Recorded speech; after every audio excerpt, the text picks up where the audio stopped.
Do the Rams look desperate with this Ramsey move?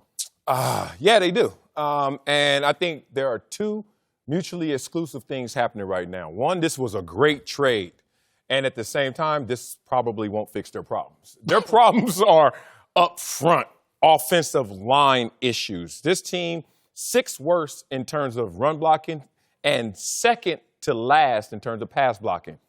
Last time I checked, Jalen Ramsey's not about to strap up and put on an extra 150 pounds and play O-line. So we're masking some of the issues. But I played in the Wade Phillips defense. We were the #1 ranked defense in the NFL. When we had some limited assets on offense, Wade says, you know what, let me send my Sam, let me send my Will, my Saul blitzes. Let me get my linebackers involved in this pass rush, help Aaron Donald out. Corners, y'all on the island, and I need you to be on that island in man coverage. I think right now the gamble, the desperation, the risk is we're going to let our defense lead this team while we're having our offensive struggles right now.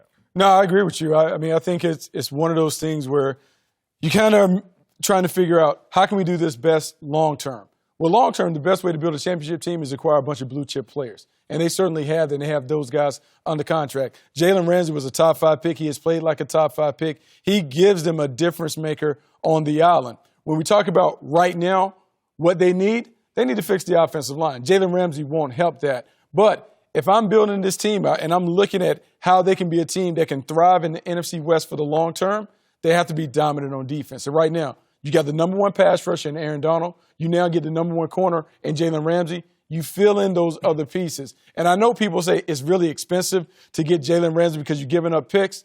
I will always take proven players over picks because I know what I'm getting. If their scouting department is good, they can figure it out in the later round. They got Stephon Gilmore, too? You said #1 corner. They got both? They only traded for Jalen? Okay. All right. I would just say, first and foremost, I think we should all pray for Jalen Ramsey and his back. I hope that he's going to be okay. I mean, this is a huge gamble, giving up all that draft capital for a guy who can't play because he's got a terrible back injury, right? Yeah. Listen, this guy is a great player. I did their game last week, and one of the big issues, continuity on the offensive side of the ball.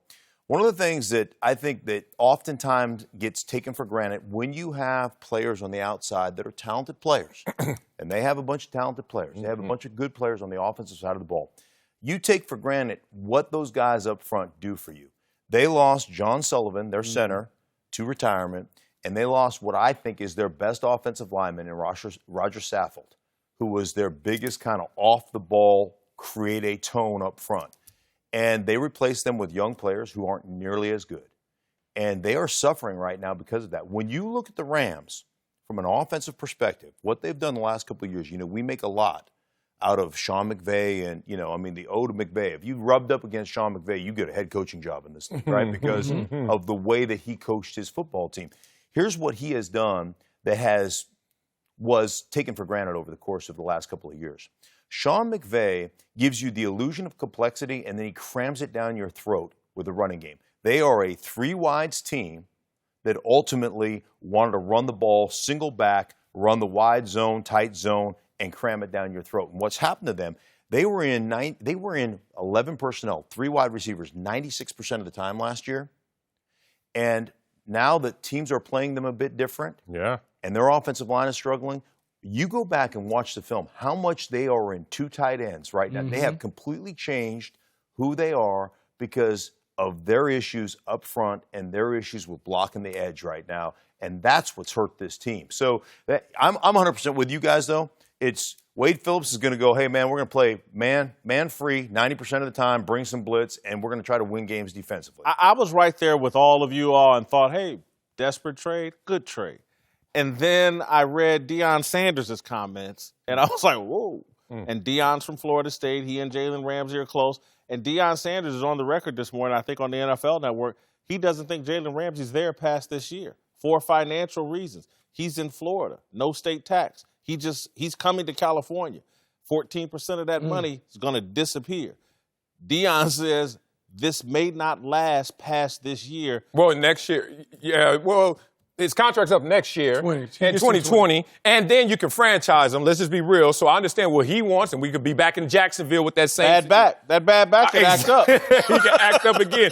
But you know what? You can't look at it from that perspective. You got to look at it if you're Les Snead.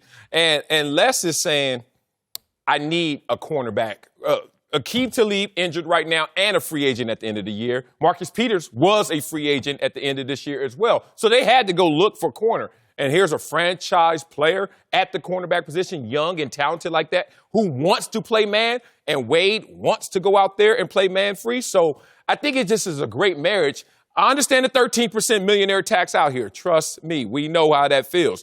I don't, but go ahead. Oh, you're right. I don't know anything about it. My family's watching. But at the same time, you got to go to he just left that situation, and now you're going to use that as maybe just negotiation tactics to say maybe I can leave. But you just left Florida. If you wanted to stay with no state tax, just stay still.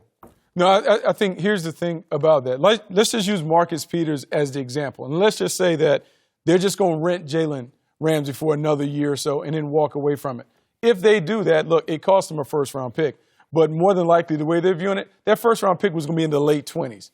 How often are you going to get a dominant player in the late 20s? So if you're the L.A. Rams, you're looking at this like we're renting a top 5 player. 17 or something like that. Anyway, go ahead. I'm sorry.